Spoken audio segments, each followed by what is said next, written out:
Hello दोस्तों आज मैं आपसे एक बड़ी सिंपल सी चीज़ पे बात करूँगा जो अक्सर आपको भी कभी हुई होगी और मुझे तो हुई हुई है अपनी ज़िंदगी में। उसको कहते हैं आई फ्लू मतलब कंजंक्टिवाइटिस, यानी कि दुखनी, यानी कि आंखों का लाल हो जाना, आंखों का चिपकना, उनका सूज जाना।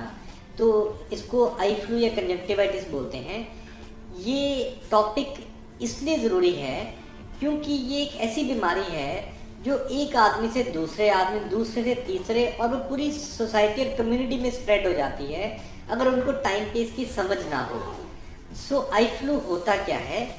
आई फ्लू बेसिकली आंखों की लाली और आंखों का चिपकना और आंखों की जो पलकें हैं उसके आसपास सूजन आ जाना, ये तीन मुख्य सिम्टम्स आई फ्लू के होते हैं।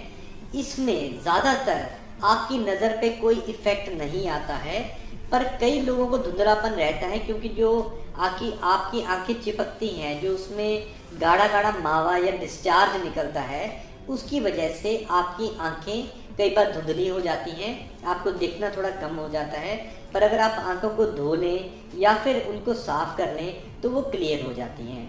तो कभी भी अगर आप आंखों की लाली के साथ आपकी नज़र भी दब रही है या वो कम हो रही है तो उसको आई फ्लू सोच के घर पे ना बैठें। अब आई फ्लू होता क्यों है?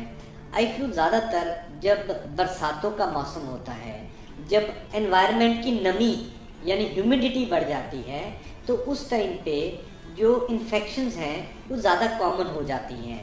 दूसरी बात, उस टाइम पे कम्युनिकेबल डिजीज़ मानी कि जो चीज़ एक दूसरे के संपर्क में आने से फैल सकती है वो भी बढ़ जाती हैं।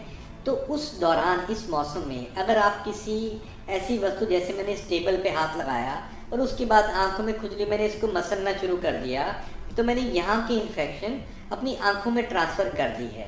और अगर मेरी इम्यूनिटी कम है, अगर मौसम में नमी ज़्यादा है, तो वो इन्फेक्शन जो है वो मेरी आँख को पकड़ लेगी और इसमें बढ़ना शुरू हो जाएगी। और जब मैं सुबह उठूँगा तो मेरी आंखें सूजी होंगी, चिपकी होंगी, लाल होंगी, और मुझे हल्का हल्का बीच बीच में धुंधलापन भी दिख सकता है।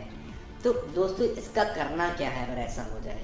अगर ऐसा हो जाए तो आपको अपने आँखों के विशेषज्ञ को एक बार दिखाना है। वो आपको कुछ एंटीबायोटिक और एंटी इन्फ्लामेटरी ड्रॉप्स प्रिस्क्राइब करेंगे, जिसको ठीक होने में आपके 3 दिन से लेके 15 दिन तक भी लग सकते हैं। तो कृपया करके अपनी दवाई टाइम पे लें।